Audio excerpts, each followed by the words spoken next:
我们今天要跟大家聊一个我最害怕讨论的题目——尿酸。为什么我害怕讨论尿酸呢？你们在学习尿酸的知识的时候，有没有发现4个字：莫衷一是？你找不到逻辑啊，有各种各样不同的信息。所以呢，今天我来跟各位整理整理，我们对尿酸呢要有本质上的认识。第一个，尿酸究竟是什么？它是我们身体在体内代谢到最后的一样东西。意思是说，尿酸的去处只能够被我们身体慢慢的排掉，尿酸不会再转变成别的东西了，它是我们身体代谢的终产物。这些尿酸在我们身体里面大约有70%是透过我们的肾脏排出的，另外大约有30%是透过我们的肠道排出的。但是很少人知道的事情是，尿酸同时它也具有抗氧化的能力的，其实它是一个蛮重要的抗氧化剂的。有很多的学者认为这个是我们在人类进化过程当中的一种筛选的结果，适应性的一种变化。原本我们的元祖身体是有制造维生素 C 的能力的，但在进化的过程当中失去了这种能力，我们身体缺少了重要的抗氧化剂，人类失去了降解尿酸很重要的酶叫尿酸酶没有了。我们身体没有尿酸酶了，身体的尿酸会上升，可是不像我们今天，它的尿酸上升也就到20几、30几，了不起到40几这样了。但是在我们今天的生活环境跟饮食环境底下，300多的尿酸都还是正常的。在远古时期，人类的进化，尿酸酶没有了以后呢，尿酸呢变成了一个很重要的抗氧化剂了。所以尿酸并不是单纯的有毒物质，尿酸不是简单的废物，它是被我们的进化保留下来的，它有益它也有害，看它在什么状态。所以了解尿酸呢，第一个是要了解它的在我们身体里面制造的机制，升高的机制是什么，还有不同的人群它表现不一样，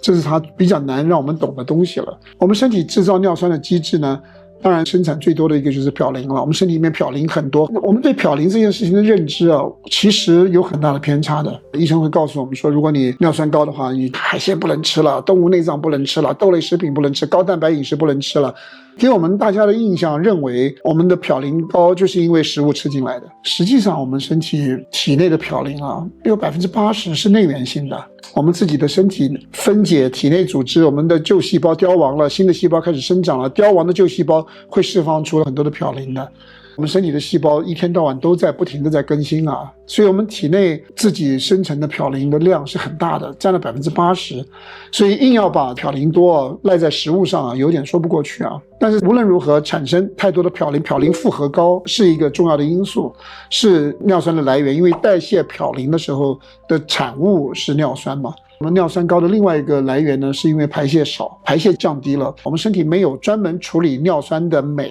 所以身体里面没有尿酸酶的人，你的尿酸就不会低的了。我们身体排尿酸就排得很慢的，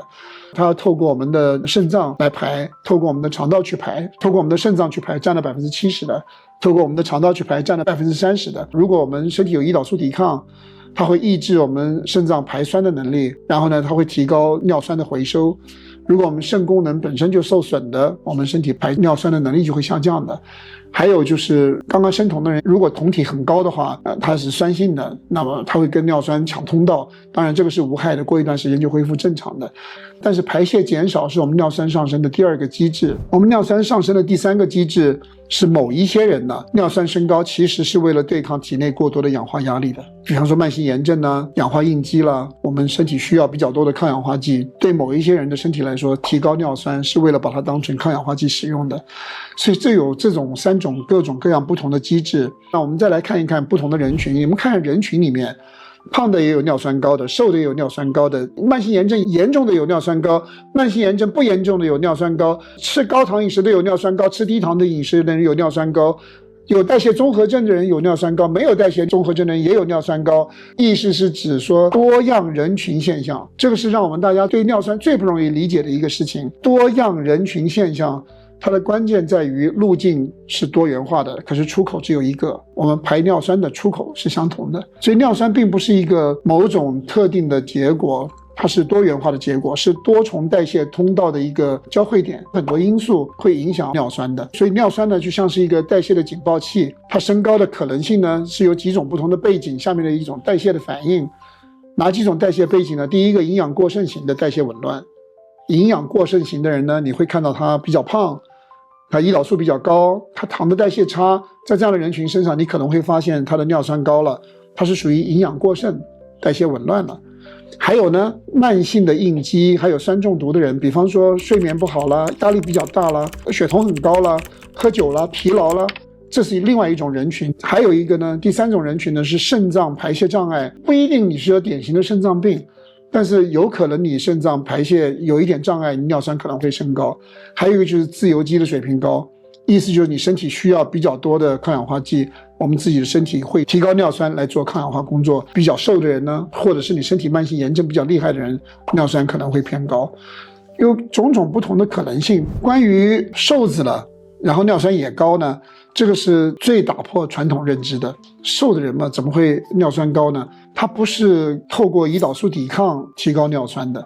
它有可能是肾小管对于尿酸重吸收的能力比较强，就是我们肾小管在过滤的时候会重新吸收营养素的，它可能把尿酸吸收回来，重新吸收能力比较强。或者是它摄入果糖的饮料、酒精或者是某一些的药物，虽然瘦，可是呢它肝脏的代谢负担比较大，也有可能它尿酸会升高。或者是自由基的压力高，需要抗氧化剂提高尿酸作为防御，都是有可能的。所以如果我们要用比较逻辑的方式来分类的话，第一类的人，胖人型的高尿酸，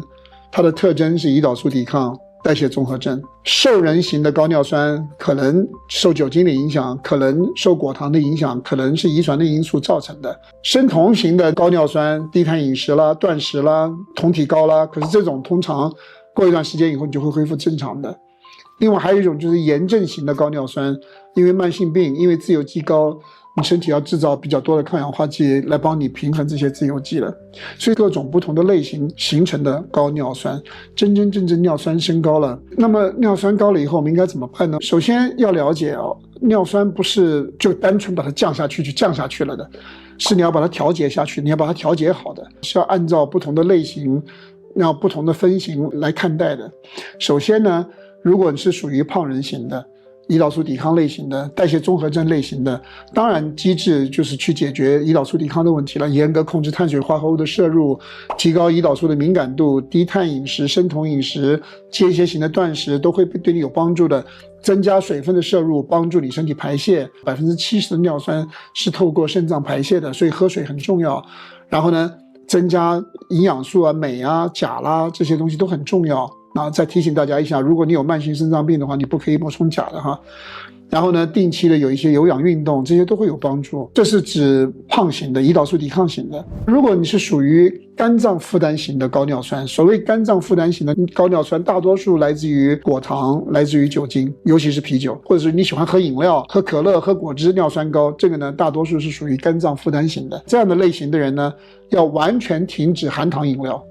蜂蜜啊、果汁啦，各种添加糖的饮料通通要停。然后呢，如果是酒精型的话呢，尤其是啤酒，完全要停。然后呢，你需要吃一些支持你肝脏排毒的营养补充剂，比方说硫氰酸啦，比方说 NAC 啦，比方说维生素 B 族啦这一类的。然后呢，多喝水，促进你的肾脏排泄。这个是针对肝脏负担型的高尿酸我们可以采取的行动。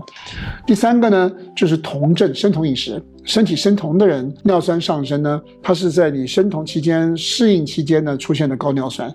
这样的人群呢，你不用担心的是你的酮体跟你的尿酸呢在竞争排泄的通道的，因为酮酸跟尿酸是走同一个通道在排泄的。你自己的策略应该是什么呢？这个时候生酮的人呢，我们会告诉你说，你的盐分呢，钠要比平常人摄入的稍微多一点，盐分稍微多一点，然后呢多喝水，让身体多的排泄。第二个呢，适应期间的时候生酮不要太激进，所以如果你看到你的酮体升得很高，一般来说营养性的生酮维持在 0.5 到 3.0 之间，血酮啊都是合适的，太高的血酮是没有必要的，并不是说血酮越多生酮就越好，各位不要误会了。生酮这个事情，你的血酮能够维持在 0.5 到 1.0 之间就非常好了。所以如果说你的血酮比较高，你如何把它降下来，其实也很简单的，你只要少量的增加一点根茎类的碳水化合物，你的血酮很快就降下来了。你只要能够把它维持在 0.5 到 1.0 了的血酮的水准呢，就相当好了。那这样子的话，减少酮体跟尿酸竞争它的排泄通道，那么对你的尿酸适应时间会缩短。OK， 可以帮你解决高尿酸的问题。这个是关于生酮饮食的人。还有一个就是你可以喝柠檬水，喝柠檬水也可以帮助身体排酸，但是呢，这种尿酸高呢，不至于影响你的健康，所以呢，过一段时间呢，它也就会恢复正常了，所以你也不用过分的担心。另外一个呢，就是属于慢性炎症抗氧化型的高尿酸，即使是瘦的人也可能是这一型的。慢性炎症跟自由基攻击是在我们大多数人身上都有的，所以你们要了解，我们现在慢性炎症的人越多，尿酸高的人就越多，其实它们也是有正相关的。这个是身体代偿性的提高尿酸来做抗氧化，减轻抗氧化的压力的。那我们应该如何去应对呢？减少氧化压力来源当然是很重要的。你不要以为氧化压力就是来自于食物的、抽烟了、喝酒了，生活里面的压力啊，你熬夜了，你不好好睡觉了，你吃精炼的植物油了，环境的毒素了，通通都是增加压力的来源了。你精神压力大，抑郁、焦虑都会增加自由基，都会增加压力的。所以减少压力的来源是很重要的，对抵抗慢性炎症跟减少自由基的攻击啊。然后呢，增加你身体抗氧化的能力，可以用一些补充剂、抗氧化剂，维生素 C 啦、维生素 E 啦，尤其是生育三烯酚啦、硫辛酸啦、NAC 啦、虾青素啦，都是很好的抗氧化剂的补充剂。最会被忽视的一个很重要的营养补充剂就是维生素 C。有非常非常多的科学研究发现，维生素 C 可以促进尿酸的排泄，尤其适合肾脏功能正常的人群。所以各位千万不要忽视了补充维生素 C 的重要性。你提高了你自己身体抗氧化的能力了，我们身体对于提高尿酸来给我们做抗氧化工作的需求就下降了，我们身体就不需要制造这么多尿酸了，所以这是它的代偿的含义哈。另外就是寻找慢性炎症的源头了。我们讲了很多很多跟慢性炎症有关的课程跟内容，欢迎大家去我们的视频里面去看慢性炎症万病之源啊，它还是蛮核心的健康知识。再来一个就是增强你的肠道健康了，不要忘记了，我们有 30% 的尿酸是透过我们肠道排出的，所以你肠道的健康、菌群的调节是很重要的。我鼓励大家自己在家里面做酸奶，每天吃酸奶，然后呢配合一些膳食纤维，比方说菊粉呢，这些东西跟着酸奶一起吃，养护你肠道的健康。这几点呢是针对于慢性炎症还有抗氧化型的高尿酸的策略，所以不同类型我们有不同的应对的策略。尿酸之所以让人觉得不好琢磨，摸不清楚它从哪里来的，主要的原因就是因为它有各种各样不同的形态。我们把这种各种各样不同的形态了解完了以后，我们才能够有不同的对策去应对不同的形态。那么尿酸高需不需要吃药？各位请教你的医生。谢谢大家。